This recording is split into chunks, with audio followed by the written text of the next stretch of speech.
Now, this is the type of news I like to cover. There's so much big news happening, behind the scenes. So many big rumors, that it makes you wonder what partnerships have they struck and who's leaking all this information. There's no guarantee in this, of course, but this article is titled Ripple's XRP to be used as the base layer for U.S. national banking. Is that far-fetched? Do you believe that can happen? I think, and I've always said this, I believe we could take a good swath of banks. That type of flood of capital, that type of publicity can make XRP go way past the moon. Way past the moon. Most people don't know this. Just you and I know this. And this is coming from Morgan Creek CEO.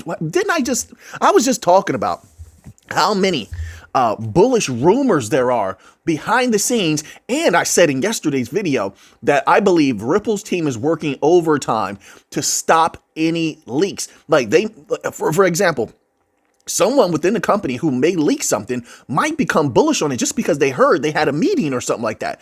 Doesn't mean that they have a deal in place, or maybe they do have a deal in place and they heard that. Who can know?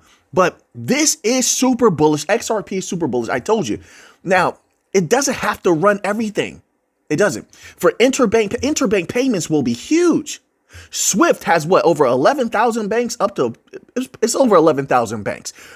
What if XRP is being utilized by 2,000 banks? You think we can't get 2,000? 2,000 banks. Once we're unleashed, sky's the limit.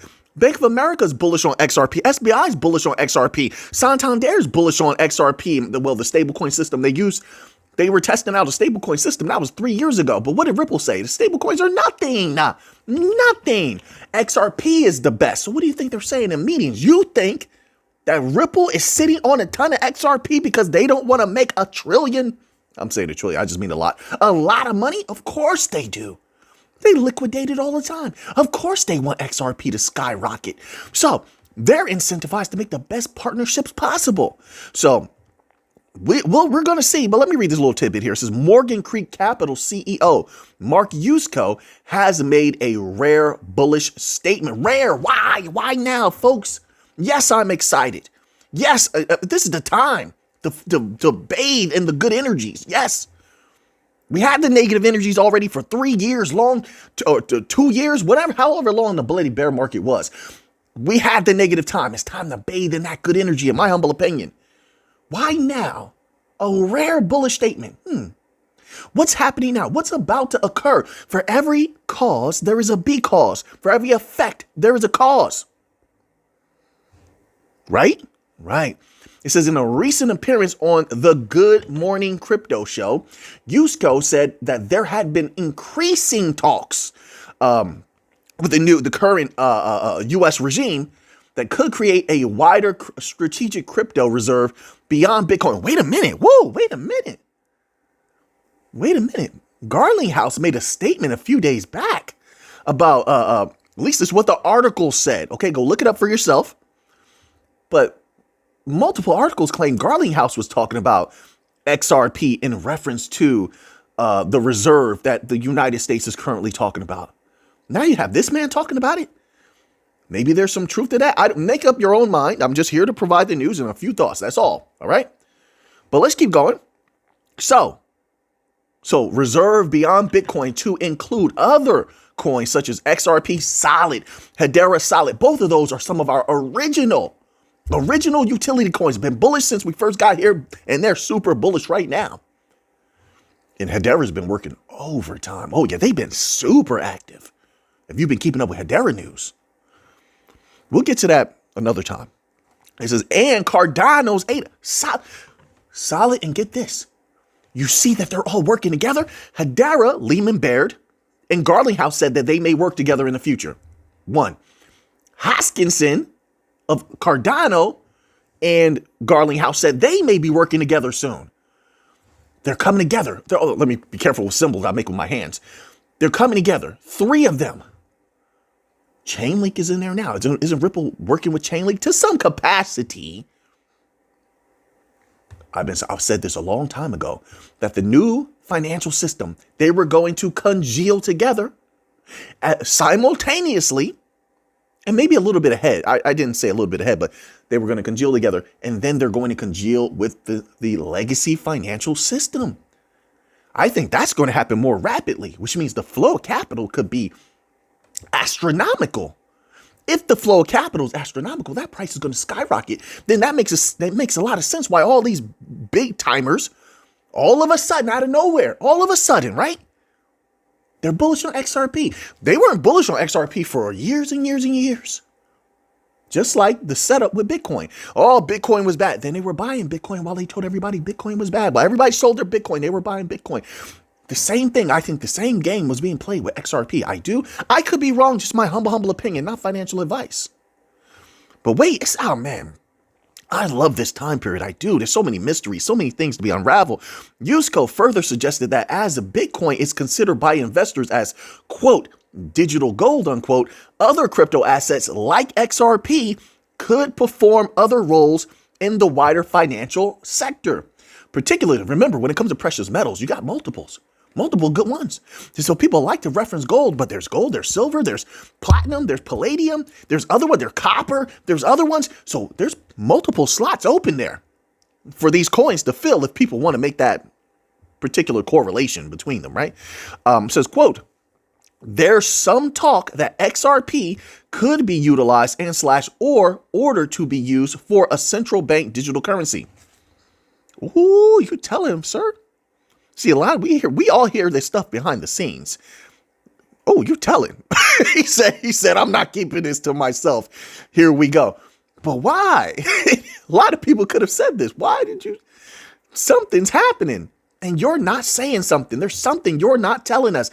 There was a catalyst that prompted you to say this now. Why don't you tell us that, sir? Anybody else, you catching that? Why now? He just woke up, rolled out of bed, yawned. Let me talk about XRP. Really? And XRP is already super bullish. I don't think he can get it more bullish than it already is. But he's sort of bringing light to things that are very, very potent and possible. Not a guarantee, but possible, right? Now, hold on. Wait. Let me move on to another article. That's not the only bullish news today. It's not even close. So then we get here to this very bullish Bitcoin news. This is what tells you something major is coming for Bitcoin. It's preparing to go galactic, way past the moon. In my humble opinion, BlackRock CEO Larry Fink says Bitcoin could run to $700,000 if sovereign wealth funds begin allocating. This is what I'm talking about. I said all of this big business interest, big money interest across the board for Bitcoin was what was making it super bullish. Now, you had other people for a long time, like Samson Mouse, calling for $1 million Bitcoin. And it just seems that, and I'm not saying this about BlackRock, it just seems that a lot of people who were at the lower ranges, like, don't get me wrong, I'm still at the lower range. I'm like $150,000, $200,000, etc. Although I will keep a little bit of Bitcoin. But a lot of people who were at 200,000 predictions and 300,000, this has been going up 400,000, 500,000 now. You've seen the articles. And the question is why? You see, I think a lot of them are starting to look into how much value could come into Bitcoin, but it's not just Bitcoin. It's also utility coins are going to take a good swath of things for sure, especially because of their utility. But anyway, that's making them extremely bullish on Bitcoin. When you have nations, when you have these huge asset managers getting involved, no doubt about it that the potentiality is probably unfathomable to most. In just my humble opinion, I mean, no disrespect. This is what it says. The CEO of the largest asset manager in the world says that Bitcoin could see drastically higher prices if sovereign wealth funds begin accumulating. You think that's not going to happen? See, I think the bigger question is when. Not if. I think everybody wants a piece of Bitcoin right now. I could be wrong, but I think everybody does. It's right now. I think it's going to be easy money for a long time, given some volatility. If people are psychologically strong and they can, if they're psychologically strong, they understand crypto is going to have its ups and downs, and the ups and downs are very extreme. But in the long term, it's super bullish. I think right now, Bitcoin is not financial advice. I think Bitcoin is easy money. I do. And I think they're looking at it that way. They're playing the long game, folks. They don't care about the short game too much. They manipulate the short game so that they can benefit in the long game. That's just basic strategy. Speaking with Bloomberg at of course, the notorious World Economic Forum. If you didn't see that video I released yesterday, that members only video, please give it a watch. I think it was very good. I had a question, a sort of a statement and a question from one of our absolute greatest members, and it provoked some very, very good thoughts. I think that was a pretty good video, a little bit different type of video, but I think you'll enjoy it. Check that video out, okay? But anyway, speaking with Bloomberg at the World Economic Forum event in Davos, this is what made me think about that. Switzerland, BlackRock CEO Larry Fink says that sovereign wealth funds may drive the price of Bitcoin higher as they look to hedge against, quote, local fears, unquote, such as inflation and political or economic uncertainty. Let's be real. They want that money. They love to dive into, in their minds, right? This is how they visualize themselves. They like to dive into a pile of gold coins like Scrooge McDuck. Come on now. These people love to fly around on private jets. They love to buy the biggest houses possible. I'm talking about houses with mile-long driveways and such. They want the best of the best, and you don't get that without going after the big money. So although they'll say this is the reason, sure, those are very, very cute justifications. It comes down to the money, right? Quote, if you're frightened about debasement of your currency or you're frightened about the economic and political stability of your country, you can have an internationally based instrument called Bitcoin that will overcome those local fears. This is his thinking, I suppose. It's what he wants you to think. Anytime someone of this stature puts something out there, I take it as a facade, an illusion. This is what they want you to see. I don't think anyone of a high standing, if they have at least average intelligence to the public, right? And I'm talking about these particular types of people, is putting out their real agenda. No, I've seen from my experience, these types of individuals gain more from control. And with control, you sort of dive into that manipulation area. So what people don't see is where the real moves are made. What the people don't know is where the real potency lies. And these types of individuals tend to put out something superficial to justify what's about to happen to everybody so that their people know what the real reasons are. But it doesn't make you too bullish. It doesn't make the regular people too bullish. They can't just come out. Listen, you could say $700,000 Bitcoin and say, well, Mick, wouldn't that make people bullish? No, it wouldn't. People have seen these types of wild estimations for Bitcoin for a long time. So no, I don't think it's going to have the impact. But if you were to say that BlackRock, who for sure has sat down with a lot of powerful people around the world, if you were to say that 100% they sat down with some leaders of nations and wealth management funds, other wealth management funds, and they 100% are going to go all in on Bitcoin, then it would make people very bullish. So he can't say that, can he? No, he can't say that, right? All right. But he's going to choose to say something. He is the mouthpiece. The mouthpiece must say something. How much do you say? You tell me. He says, I was with a sovereign wealth fund during this week, and that was the conversation. Should we have a 2% allocation?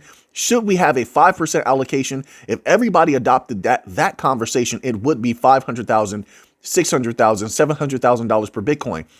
Do you actually believe that they haven't had that conversation? That across the board, they're all not sitting down with each other on private Zoom calls, probably not Zoom, probably something more secure like Threema or something like that, super encrypted services where they're having these conversations with each other. There's none of these types of actors do things on the spot. It doesn't happen. Things are plotted years in advance. Anybody with a bit of strategy is planning things out years in advance. So just trying to feed me this idea that on the spot now they're like, we need to have this conversation. We haven't had it, which means that you haven't had it.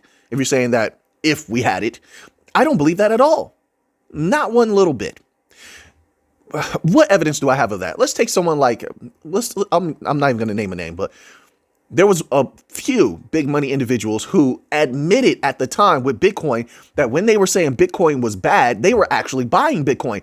They manipulated the people telling them that Bitcoin was bad to bring the price down. Who knows if they were effective or not? I don't think they have that type of influence, but they tried nonetheless.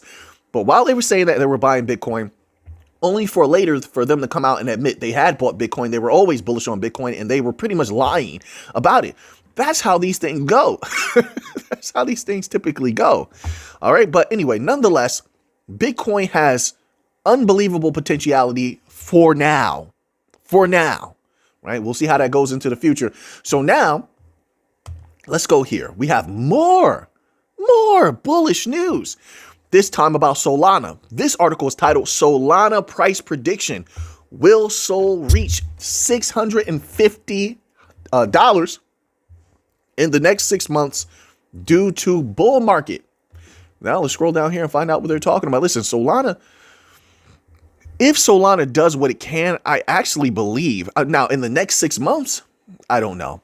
The next year, I think it could go higher than $650 in the next year. If it does what it can, what it could to the max. Sorry about that. Now I'm starting to get a little bit tired in the day. Today was a long day, folks. Was it long for you? No, you're probably relaxing, probably had a nice smooth day. Well, it was a rough day for me. So Solana is picking up steam as the market turns bullish, with some Binance analysts betting it could hit $650 in the next 6 months. I don't think that's unreasonable at all. I don't. I think that's actually a safe number for Solana, knowing what it could do, knowing all this institutional support that it has, knowing that they're also calling for XRP and Solana ETFs. So I'm just saying, I just threw XRP in there, but because they're always talking about them together now. So they're the next up. That makes it so insanely bullish. Not to mention, once people start getting into Solana, whether they buy it outright or through ETFs, they start researching it and finding out about the technology, right? Of which, like I said, so far, people love the technology.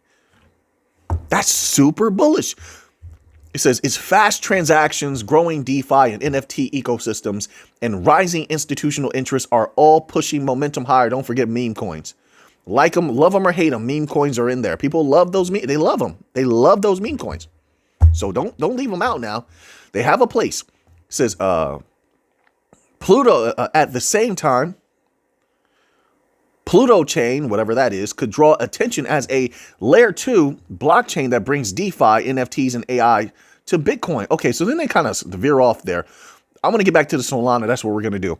Solana has been on a strong upward trend, with Binance analysts and users closely watching whether it can reach $650 in the coming months. The network's rapid transaction speeds, low fees, and expanding ecosystem make it a strong contender in the ongoing bull market. Solana continues to dominate in DeFi and NFT sectors. Major projects are migrating to Solana. That is huge due to its efficiency, which further strengthens its position as a leading layer 1 blockchain. It's also a leading moneymaker for a lot of people who got in very early. So it's a big time moneymaker already. I don't think we've seen anywhere near its peak. Institutional users have been accumulating SOL. This is what I'm talking about. This is why it's so important to read those articles where you have these professional companies who are like tracking the wallets and the purchases. That's a huge piece of research. If anybody can keep up with that, it lets you know who they think is going to be a big winner. Because like I said, I'm going to tell you guys, listen, this is my humble opinion, and I like to always say that, it's my humble opinion. It keeps me in humility, all right? Those big time companies are not here to make pennies. They're not here to make a small amount. They're not. They're here to make a boatload of money. So it's important if you're into utility coins to monitor not only partnerships, but who these big money individuals are looking at as well. There's a reason that they're bullish on these things, right? So it says here, smart. That's what I think. The increasing number of Solana-based funds and the rise in whale transactions signal confidence in its future price growth. Pretty much what I was just saying. Solana's ability to process 65,000 transactions per second with near zero fees gives it a competitive edge over Ethereum and other layer 1 solutions. The efficiency is a major factor in driving user adoption. That's going to be huge. And user interest. I like that they take risks too. Wasn't Solana the one that had a telephone? Then they came out with a with a mobile phone, right? That was bold. I like that.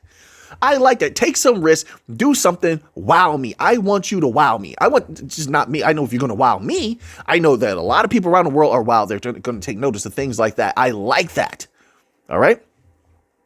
It shows you're willing to try to innovate in ways others aren't, take risk in other ways aren't. And sure, sometimes a risk can come with a negative, but a lot of times these risks can result in a huge win, a huge W, right?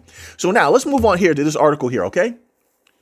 Now, this article is titled, and it's actually, the way they put the title together is really funny. Watch this. I mean, not watch this. Listen to this. SBI Group Giant Boss highlights upcoming XRP Community Day. Now, it's funny because you can read it as SBI Group Giant, or you could read it as SBI Group Giant Boss, like the boss is giant. Like, I don't know, just the way they put it together, it just reads very comically. Okay, so they're having some kind of XRP Community Day. I think they did that before, right? Yoshitaka Katal, the representative director, president, and CEO of SBI Holdings Incorporated, has taken to his account on the X platform to attract the attention of the crypto community to an important approaching event, XRP Community Day 2025. This event, hosted by Ripple, is scheduled to take place next week, with key Ripple executives talking to the community from the stage and developers showcasing their projects. Listen, what I hope from this is we get a lot of interesting news to come out of it. That's what I hope every time these things happen. That's my only interest here. All right. No, I will not be going to any of these things or anything like that. That is just not my way. All right. All right. So now, and they're like, Mick, why you say that? Like, because a lot of people, I remember one time they had this XRP community event. It was something like that. And I don't know why people were, like, it was like people, things that people were saying to me in the comment section was like, Mick, why weren't you here? Where are you? Things like that. If you know me in my life, I've never been a go-to, like, if I go to events, it's like family events, stuff like that, right? Things I feel like it really, really makes an impact is significant to my life or someone that I love's life. Like, I'm going to be there. But I've never, ever been somebody to go to like just community events, parties. That's not my way. Does it seem like I'm that type of person? If you've been here for a long time, no, it doesn't. Right. All right. So I'm just saying, don't expect to see me walking around. You know what I mean? I love all love and respect for everybody that's going to be attending. You know, maybe a great event and we get some great news out of it. Now, Garlinghouse Swartz Long taking to the stage. This event, important for Ripple and its community, takes place on January 28th this year, and it will connect XRP holders with community leaders, Ripple executives, and developers building on XRPL. Hopefully it's going to be a great event. We get some great information out of it. Let me say this also, because somebody might be like, come on, Mick, that can't be true. That's just, I have my own way. I march to the the beat of my own drum. That's how it is. Even my cousins, like, let's say my cousins always, especially in my younger years, Mick, you want to go out to this club? Mick, you want to go out to this party? I'm like, no.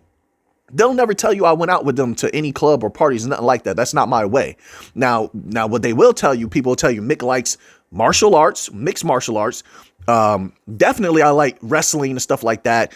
I like boxing. That's what they're going to tell you about Mick. Mick likes to crack a good joke. Mick likes good food. That's stuff they're going to tell you about Mick. That's part of my personality. I like to meditate. Mick likes to sit down and meditate in nature for a long. They're going to tell you that. Mick reads a ton of books every week. Facts. That's what they're going to tell you about Mick, but they're not going to tell you. So even when it comes to my family, I don't go to, I'm not out here partying and stuff. This is not for me. So there you go. There you have it. For years to come, if we have the channel for years to come, goodness willing, you'll have to think, am I going to be at this event or not? All right. So there you go. All right. Hopefully people respect that. I don't know. I have to live on whether they do or not. Right. So now look at this. Is what I'm talking about, folks. They're sending off the signal flares. Real world asset tokenization is going to be, it should be something fantastic. I'm ready for it. I know it's still a little bit off into the distance. I'm not worried though, because I love learning new information about it and seeing all this bullish energy around it. This article is titled Real World Asset Tokenization, Unlocking a New Era of Finance. They're all sounding like me. I've been saying for a long time, a golden age is coming. We saw an article the other day. Somebody was like, oh, new era. Now this one here, they're talking about, oh, it's a new era. It's inevitable.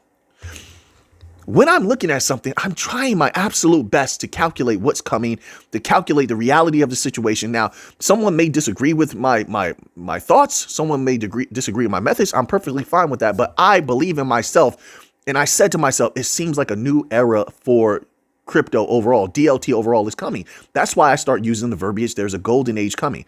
This is no different. A new era. Let me continue on, though. Tokenizing real-world assets sparks a shift in finance, enabling financial fractional ownership, liquidity, and new regulatory frontiers. The world is not ready for this. And everybody, see, this is what I love about it. Everybody from top to bottom, if they're wise, if they just take a little bit of time to learn how to participate in this, they're going to be able to make a lot of capital. A lot of capital. I don't know how long it's going to last, but they're going to have an opportunity. It's going to open up. The digital age continues to revolutionize traditional sectors, with real-world asset tokenization emerging as a groundbreaking concept. RWA tokenization has represented itself as an opportunity for much greater investment accessibility and operational efficiency than traditional securitization processes. Across the world, RWA tokenization depends heavily on navigating complex legal regulatory landscapes, particularly in the United States, and now we're about to be unleashed. So what does that tell you? And remember, there was a country or two the other day. We covered an article a few videos back where they were saying pretty much if the U.S. gets unleashed, they're ready to unleash, or that the rest of the world, majority of them are also ready to unleash DLT in RWA. RWA is right there. This could be a huge moment coming up in the next few years, but we shall see, folks. So now that you have that information, what are you going to do with it? I know what I'm going to do with it. So until next time, everybody, let's get to the money.